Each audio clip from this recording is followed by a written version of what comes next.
il y a quelque chose en moi qui est grand et beau aussi, mais que je n'ai jamais touché, vu, valorisé, dont je n'ai même pas conscience et que je vois chez toi. Donc on a toujours ce phénomène attirance, répulsion. Et là, je ne peux pas être attirée par les qualités d'une personne si je ne les possède pas. C'est bien de se poser la question pour ce qui ne va pas, mais c'est aussi bien de se poser la question pour ce qui est bien et beau.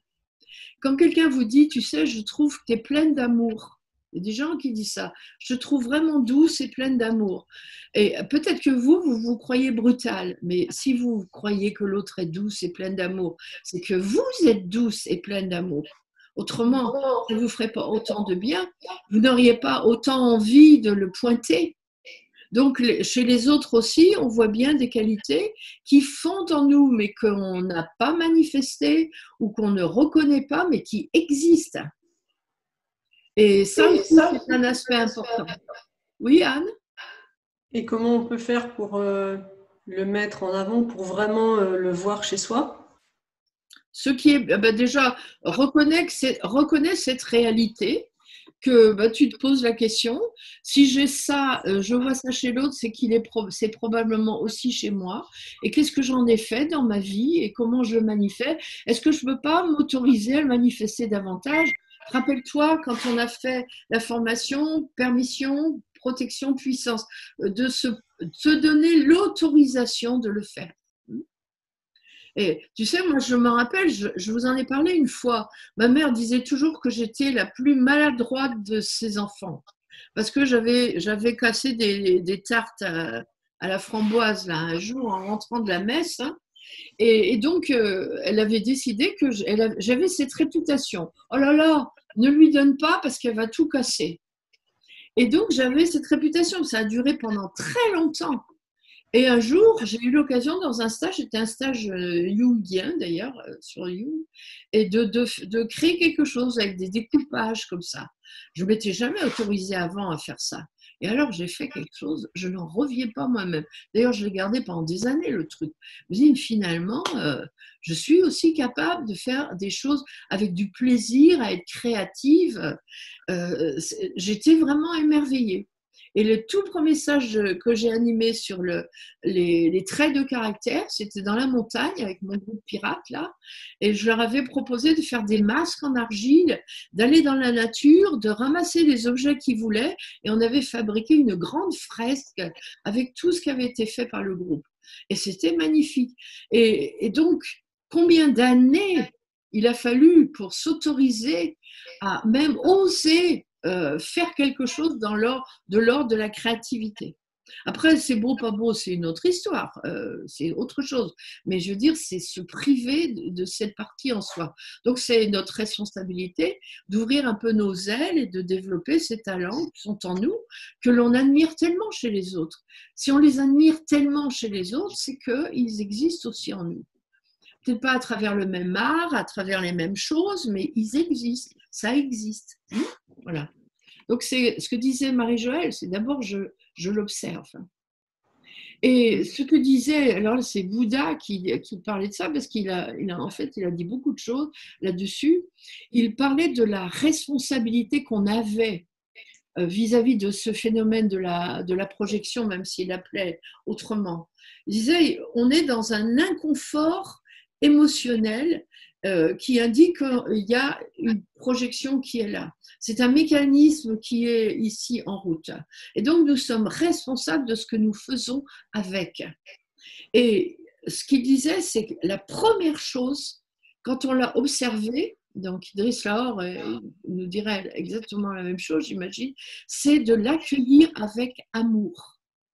Et qu'on ne peut pas travailler sur ces mécanismes de défense, en tout cas sur la projection, si on n'accueille pas en nous cette part d'ombre qui tout d'un coup est révélée à la conscience parce qu'on sait que c'est chez l'autre que ça se voit et qu'on ne l'accueille pas avec amour.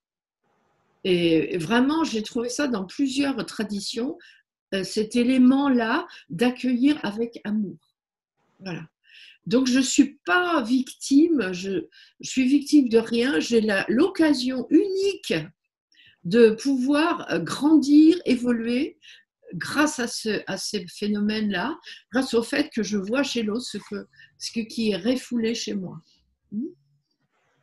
Et c'est une part qui m'appartient et que je peux réellement travailler.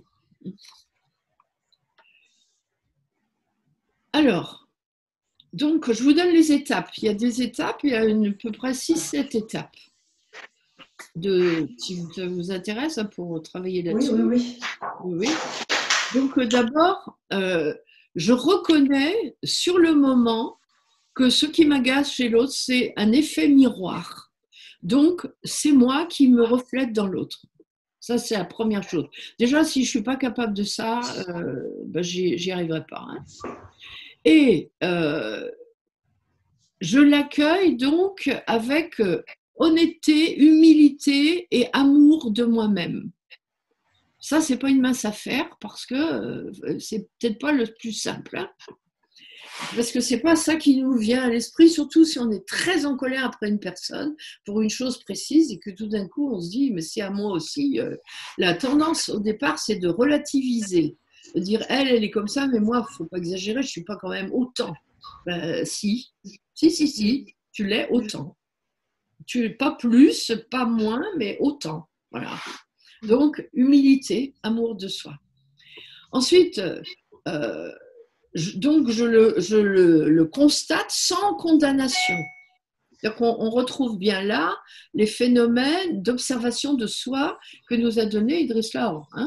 Je m'observe sans me juger, sans me critiquer. J'ai trouvé ça magique quand j'ai trouvé ça chez vous là. Je me dis quand même, bon, je savais qu'Idriss Laor il nous avait dit des choses sublimes, mais je le comprenais encore d'une autre façon.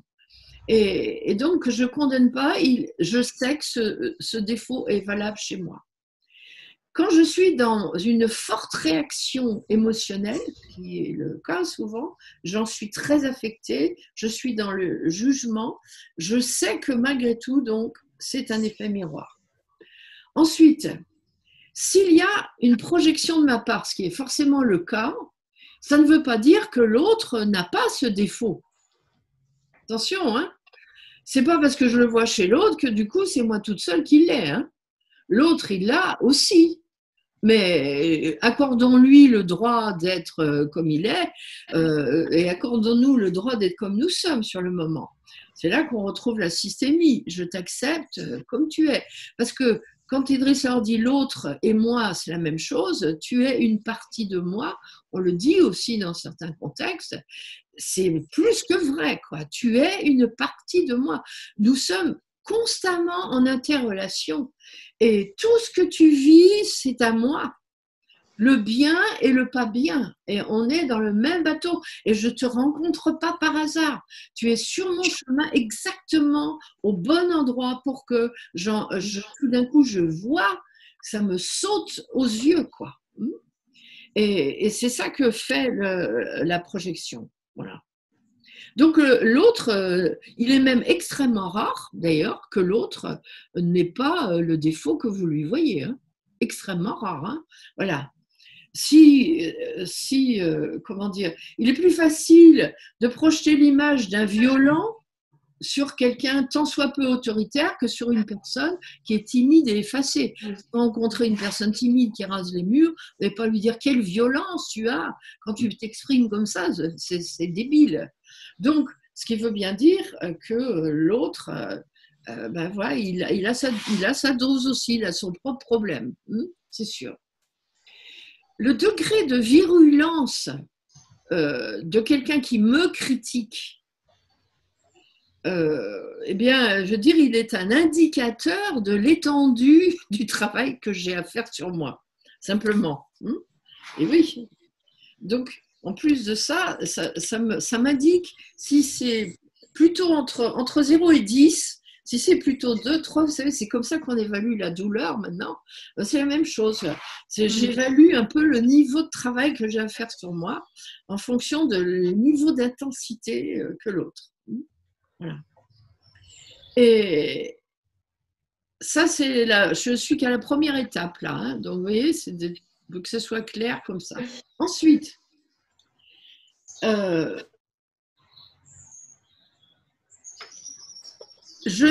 parfois quand quelque chose nous énerve chez l'autre, c'est pas forcément chez nous sur le même registre. Et par exemple, on est énervé chez quelqu'un qui arrive en retard régulièrement, alors que nous sommes extrêmement ponctuels. Ça peut arriver. Moi, c'est comme ça que j'ai découvert au début. Moi, c'était énervé les gens qui arrivent en retard. Vous avez vu comme je suis à l'heure hein, quand je commence. Hein. Je ne vous ai jamais dit à quelle heure je finissais, comme ça je suis tranquille. Ça, c'est... Bref, mais c'est-à-dire, ça m'énervait au plus haut point. Et puis un jour, elle me dit, mais bon sang, à quel endroit est-ce que moi, je suis pas ponctuelle, quoi. J'ai trouvé d'autres endroits où j'étais pas ponctuelle. Par exemple, quand quelqu'un me demandait un avis et que je mettais des plombes à lui répondre. Et donc, ça peut être dans un autre domaine. Et si vous réfléchissez à quel endroit ça vous appartient aussi, n'hésitez pas à aller voir si par hasard ça pourrait pas être dans un autre domaine ou avec d'autres types de personnes, par exemple, hein, d'autres types de situations.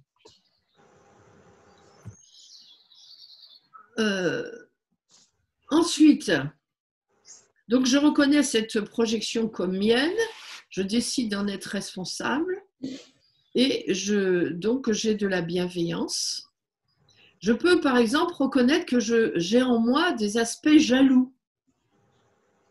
Non ?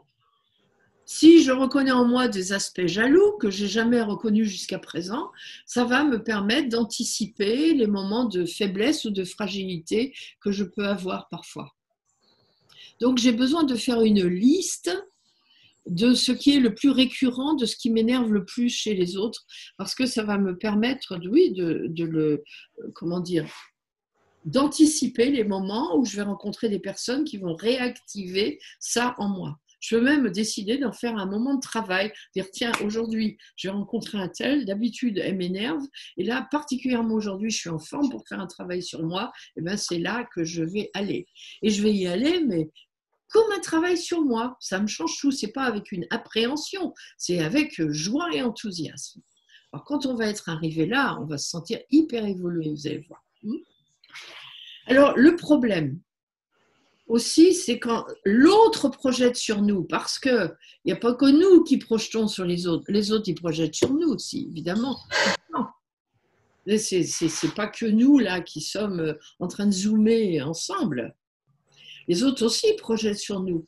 Et donc, ce que nous disait Idriss Lord, et qu'on retrouve aussi d'ailleurs avec d'autres mots dans l'enseignement du Bouddha, c'est on ne prend rien personnellement, jamais. Parce qu'on sait que l'autre projette des choses qui lui appartiennent et que ça ne nous appartient pas. Et on retrouve ça aussi chez un Miguel Ruiz que j'ai trouvé, les 4 accords Toltec, dont vous avez dû entendre parler sûrement. N'en faites jamais une affaire personnelle. C'est le 4e accord Toltec. Ne faites jamais une affaire personnelle.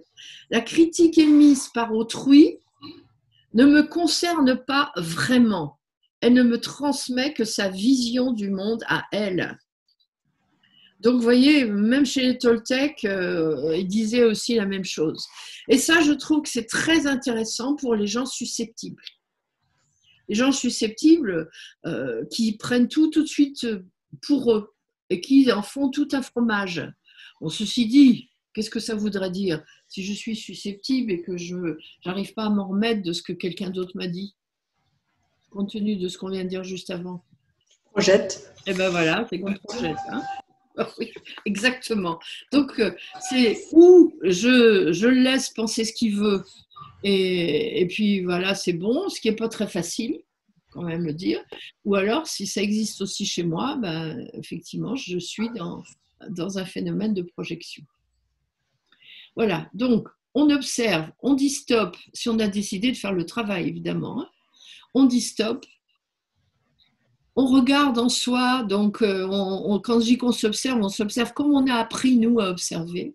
Et puis, on recherche après coup, parce qu'on sait que l'analyse, c'est pas sur le moment, c'est après coup, on recherche à quel endroit, nous, on a ce défaut aussi. Ou est-ce qu'il réveille en nous quelque chose de l'enfance que l'on a refoulé ou qu'on ne s'est pas autorisé quand on était enfant. Voilà. Je peux avoir eu une véritable haine pour ma mère et mon père à des moments dans la vie. On connaît tous ça à certains moments, mais certains ont cette haine très forte. Et cette haine ne s'est jamais exprimée. Et tout d'un coup, je vais la projeter sur une autre personne, comme l'histoire que je vous ai racontée tout à fait au début. Voilà ce que c'est la projection et comment on peut s'en servir pour faire un travail sur soi. Donc, si on était ensemble sur un week-end autour de ce phénomène de projection, on pourrait s'amuser, enfin, le mot n'est peut-être pas bien employé, mais à faire la liste de tout ce qui nous énerve chez les gens qui vivent autour de nous, et de tout, dans un deuxième temps, le deuxième jour seulement, de tout ce qui m'énerve chez l'autre qui est en face de moi. C'est-à-dire, par exemple, tout à l'heure, je dirais à Jean-Claude, au lieu des choux doudous comme on fait d'habitude, hein, tu sais, Jean-Claude, ce que j'ai apprécié chez toi, c'est qu'en 2 minutes, tu es allé te mettre du rose parce que j'avais envie que tout le monde soit en rose. Et là, cette fois-ci, je dis, tu sais, Jean-Claude, je vais te dire ce qui m'énerve chez toi. Voilà. Et à ce moment-là, on ferait un travail autour de ça. Mais bon, là, on est dans quelque chose qui est un peu plus thérapeutique. C'est un peu décoiffant, mais des fois c'est utile. Ça peut être intéressant. Voilà ce que je voulais partager chez vous. Donc, ce n'est pas qu'un simple mot ou qu'une simple idée, l'idée que l'autre nous renvoie à nous-mêmes, c'est vraiment une réalité. Et donc, où on se tue à petit feu avec, c'est-à-dire qu'on en fait de la considération extérieure, associée à une forme de vengeance parfois, ou à se rendre vraiment malade, au point d'être malade physiquement, de ça d'ailleurs. On peut se rendre réellement malade, hein. Ou alors, on décide d'en faire un travail sur soi et notre principal outil de travail sur nous-mêmes. Et pour se donner de la force, la pratique de ce qu'on nous a enseigné, les mouvements, la méditation et toutes ces choses. Dans la méditation, on retrouve un peu de calme et peuvent émerger aussi des souvenirs qui sont restés profondément ancrés. Donc, vous voyez que c'est vraiment au cœur du travail sur soi. Et une des choses qui m'a paru le plus importante en relisant ça ce matin, c'est le fait, et je trouve que c'est vraiment pas facile de s'accueillir soi-même avec amour. Et en même temps, le courage que ça demande quand même de reconnaître avec humilité qu'on a vraiment ce défaut-là aussi. Et que l'autre était juste là pour nous le montrer. Alors c'est clair, si on regarde les choses au niveau karmique, si je ne le vois pas là, la leçon va m'être resservie souvent, hein. Ou avec la même personne avec qui je vais rester mariée pendant 20 ans, malheureux ou malheureuse, ou avec le même patron, ou je me reste dans des situations dans lesquelles je ne devrais pas rester, alors que j'y suis mal, quoi. Et oui, il y a une leçon que je n'ai pas comprise et apprise. Et ça fait partie probablement de mon karma, de quelque chose que j'ai à apprendre. Donc, vive la projection. Je ne sais pas qui a eu l'idée de faire ce truc-là, mais comme on baigne tous dans le même esprit, on peut comprendre qu'en fait, on est vous et moi et vous, nous tous, on est en fait, on est pareil, quoi. On est les reflets les uns des autres. Quand je vous trouve beau, c'est que je me trouve bien aussi. Voilà. Oui, Michel? Quelle différence il y a entre la projection et l'identification? Je ne sais pas, je crois que c'est un vocabulaire différent.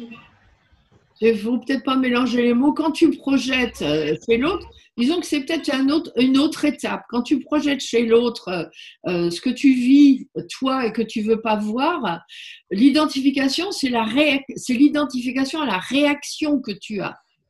Tu réagis et tu t'identifies à ta réaction. Par exemple, tiens, je vais attaquer encore Jean-Claude. Si Jean-Claude, là, tout d'un coup, il m'énerve, Tu vois, je suis en train de projeter sur lui quelque chose qui m'appartient et je m'identifie à ce quelque chose. Voilà. Je pense que c'est comme ça qu'il faut le voir. C'est un symptôme. Mais c'est pas vrai, Jean-Claude, je te jure. Qu'est-ce que vous pouvez faire comme commentaire par rapport à ça? Oui, Sonia. J'ai moins de difficulté à voir les parties sombres, même si je ne les définis pas tout de suite. Quand quelqu'un m'agace, par exemple, je vois que j'ai ça aussi, j'ai ce défaut en moi. Par exemple, s'il n'est pas à l'heure, très clairement, oui, j'ai ce défaut. Moi aussi, je ne suis pas à l'heure, etc. Par contre, pour tout ce qui touche à l'enfance, je sens que ça vient de beaucoup plus loin. Il me faut plus de temps. Vraiment, j'utilise l'humour pour ça en disant quand même, t'exagères, Sonia et tout. Et j'hésite pas après vraiment à, disons, à me prendre dans mes bras au sens propre comme au sens figuré pour accepter ça, pour y avoir accès. Sinon, je sens que ça pourrait rester bloqué et que je puisse pas trouver véritablement l'origine de cette aversion ou de cette émotion négative face à l'autre. Oui, tu sais, c'est la plupart des choses de notre enfance sont refoulées et il n'est pas forcément utile d'aller les chercher, hein. Ce qui te vient spontanément, c'est bien, mais le passé nous importe peu. L'important, c'est de savoir que ça a existé là et que simplement l'enfant que tu étais, tu l'apprends simplement dans tes bras maintenant que tu es adulte. Mais on n'est pas obligé de chercher les souvenirs, autrement on va partir dans des psychanalyses qui vont durer des plombs, tu vois. Mais comme vous parliez tout à l'heure de penser à quelqu'un autour de nous qui pouvait avoir… Peut-être tu vas trouver tout de suite, peut-être pas. Voilà, c'est ça. Voilà, c'est tout. Donc, le principal, c'est de guérir, entre guillemets, de ça, puis d'avancer, et puis d'être moins agacé par l'autre quand la même situation se reproduit. Voilà. Tu sais que c'est une part d'ombre en toi. De toute façon, c'est une part d'ombre en toi, peu importe l'origine. Et même si elle est clairement, c'est ton agacement que tu vois chez l'autre qui est en face, cet agacement, il vient bien de quelque part, il vient de ton conditionnement, il vient de ton enfance dans tous les cas. Donc c'est ça, tu vois, qui compte. Que tu trouves l'origine de l'agacement ou que tu gères juste l'agacement de maintenant qui est en toi, le résultat va être le même. Hein. Tu vois? Oui.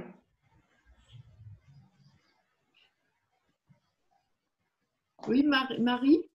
Oui, moi j'ai un exemple qui me fait penser à une forme de projection. C'est un exemple récent avec quelqu'un qui est fâché avec un membre de sa famille depuis très longtemps, donc il n'a pas vu. Et en fait, quand elle en parle, elle parle de l'indifférence de cette personne, du fait qu'elle est bien dans sa vie, qu'elle n'en a rien à faire d'elle, etc., etc. Et en fait, je pense que c'est une forme de projection des causes de sa souffrance personnelle. Et du coup, c'est tellement tordu que, enfin pas spécialement pour elle, mais pour tout le monde, que ça alimente et ça augmente la souffrance personnelle qu'on peut avoir. Ça la justifie. Oui, c'est vrai. Bien sûr. Oui, tu as raison. Et du coup, ça conforte la personne dans sa souffrance. Elle a bien raison d'être dans cette souffrance. Tout à fait. Et c'est vraiment compliqué, quoi. Et nous qui sommes en face de ces personnes-là, alors il y a deux options. Ou c'est la compassion, parce que ça ne nous appartient pas du tout et qu'on n'a pas, on n'a pas à projeter quelque chose qui n'est pas en nous. Et dans ces cas-là, c'est la compassion, la compréhension, l'acceptation. Et si ça se met à nous énerver, c'est que ça nous appartient aussi. C'est bien parce qu'on a des vérifications en plus. Oui. Voilà les amis, ce que je voulais partager avec vous aujourd'hui. Donc vous avez de quoi travailler pour la semaine si jamais vous vous ennuyez. Mais tout ça, ce n'est pas nouveau pour vous puisqu'on le travaille, évidemment. C'est simplement une autre manière de l'aborder pour se le remettre un petit coup dans la tête. Voilà, donc regarde, un dernier coup d'œil les uns aux autres, regardez les faits que les autres vous font en les regardant. S'il y a un élan de sympathie Voilà, alors si c'est le cas, donc c'est bien, c'est que vous êtes grand et beau et donc on peut vous quitter dans la joie et la bonne humeur. Et regardez comme il est beau notre exercice de se regarder dans les yeux, comme c'est important par rapport à tout ça justement. Ça vient comme mettre un baume sur toutes nos douleurs intérieures et nos souffrances. Parce que derrière tout ça, il y a une essence et il y a quelque chose de beau de toute façon chez chacun. Et quand on dit que tu es, comment c'est la phrase? Je t'accepte comme tu es. Et je vois que tu existes. Et ce tu existes, c'est pas la personnalité, c'est cette essence qui est en chacun. Donc, avec cette belle vision de toutes nos essences réunies en cet instant, je vous souhaite une belle journée et je vous dis à très bientôt, avec joie de vous retrouver. Au revoir. Merci. Au revoir, Colline. Merci beaucoup, Colline. Je vais aller promener mon chien. Ah.